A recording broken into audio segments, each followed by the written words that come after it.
Bisa. Ya, saya duduk Pak.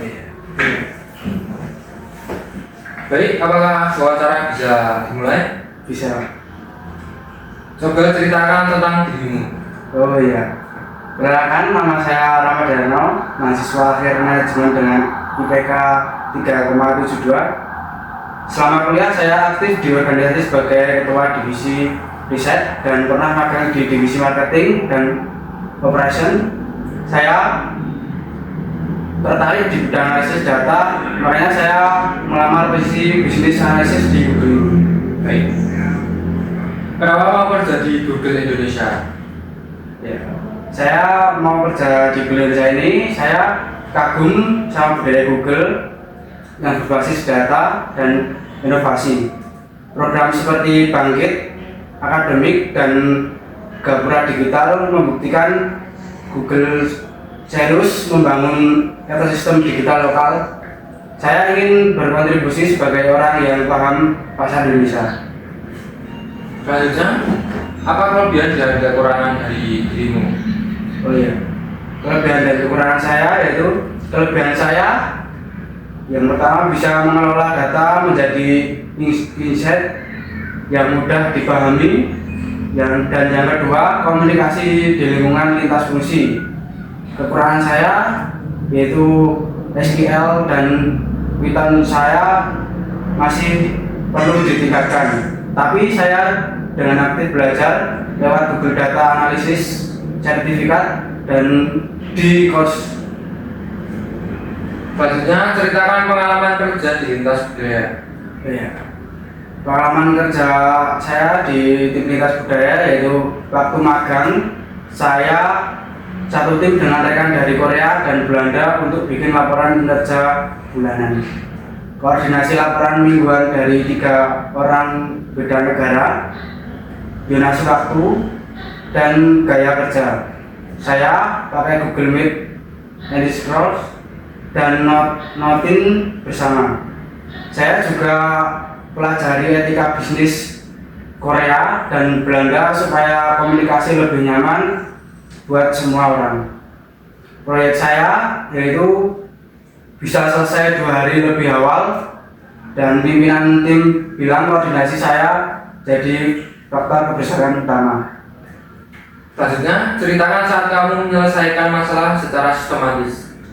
Jadi saat saya menyelesaikan masalah secara analisis, yang pertama proyek riset UMKM kami terlambat, sudah 600 lebih data survei, tapi susah diolah dalam 2 minggu.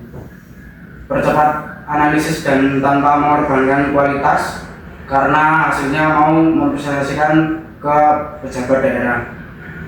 Saya bagi tim jadi 3 subkelompok. Yang pertama pembersihan data atau Excel, yang kedua analisis statistik atau SPSS, dan yang ketiga visualisasi atau local studi. Tiap pagi ada setup 15 menit buat pantau progres, dan selesai dari 10 hari, dan target dari selesai dalam 10 hari dari target 14 hari. Laporan 45 halaman dipuji dekan dan diterima 200 lebih pemangku kepemimpinan. Selanjutnya, ceritakan saat kamu mempengaruhi orang tanpa punya otoritas formal. Oh iya, saat saya mempengaruhi orang tanpa punya otoritas formal, saya sebagai panitia acara mau pakai speedhead manual lagi. Padahal sistem ini pernah bikin data hilang sebelumnya. Saya perlu meyakinkan panitia pindah ke Google Form, padahal saya bukan ketua panitia. Saya bikin perbandingan data 1 halaman yang menunjukkan bedanya, lalu langsung demo prototipe Google Siles dalam 30 menit. Saya farmingnya sebagai cara hemat waktu mereka, bukan tambahan kerjaan.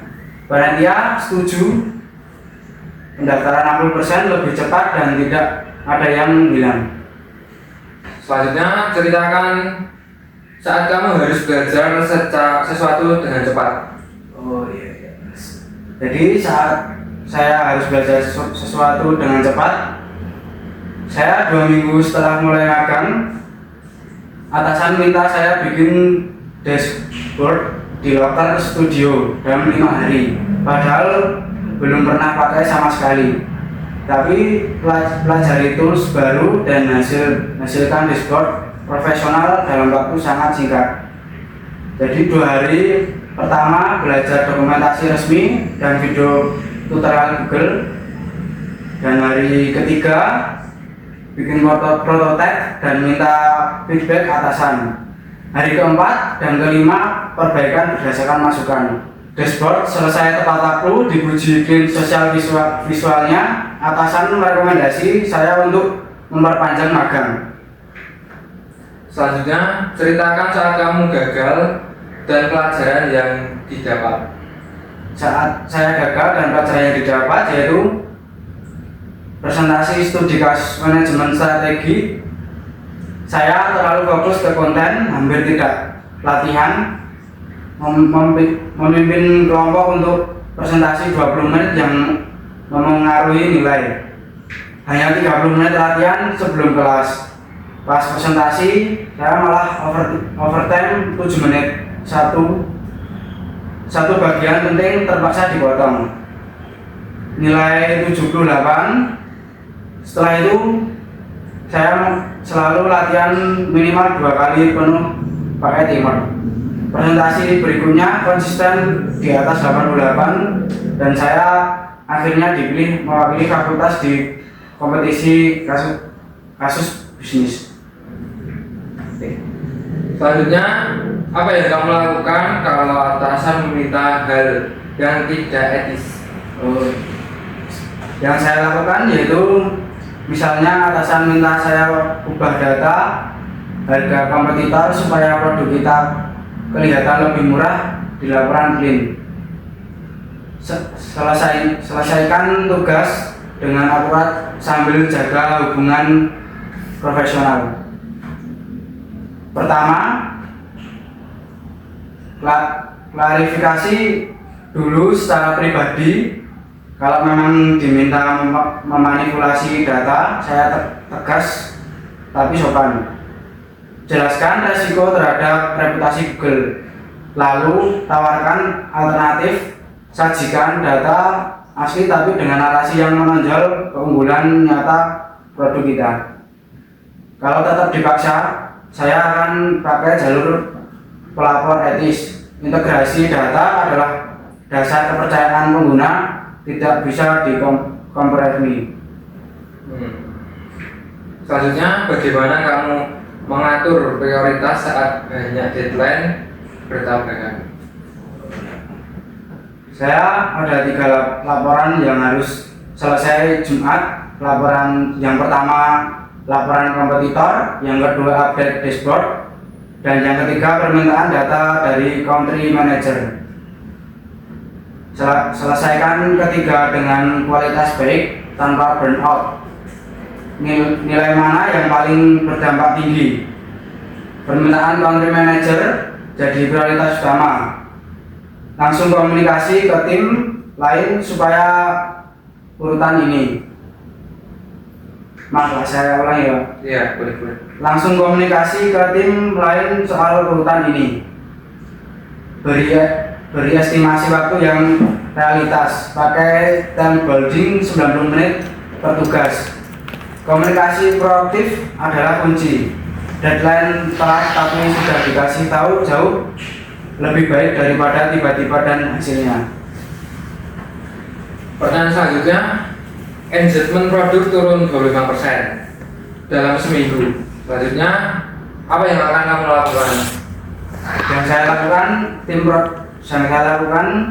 produk menemukan penurunan engagement 25% week on week pada satu fitur tertentu.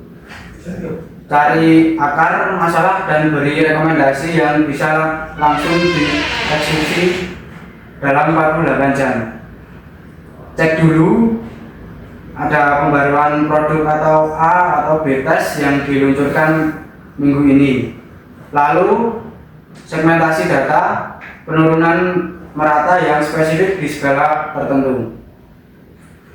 Periksa metrik terkait durasi sesi, funnel drop-off, jenis draft, bangun pohon hipotesis dan validasi satu persatu.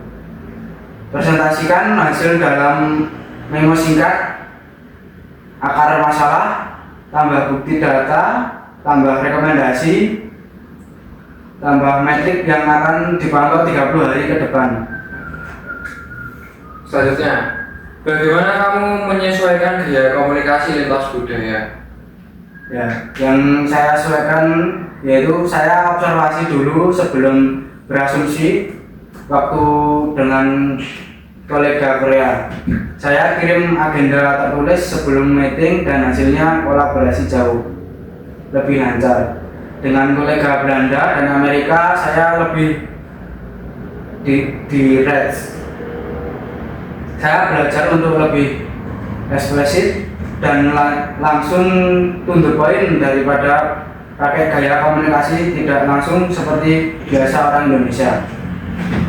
Selanjutnya, apa arti dari Google Lens buat kamu? Lens itu dikombinasi dari rasa ingin tahu yang tulus, rendah hati secara intelektual dan nyaman dan dengan kepastiannya, sambil tetap peduli sama pengguna dan rekan kerja. Saya rasa mencerminkan ini saat berani mengulas sistem baru di organisasi, menikmati belajar tools baru di bawah tekanan, dan lebih mengutamakan sukses tim daripada pengalaman pribadi. Baik, untuk wawancara hari ini saya rasa sudah cukup. Untuk selanjutnya akan dikabari. Oh iya, terima kasih ya Pak. Ya, baik.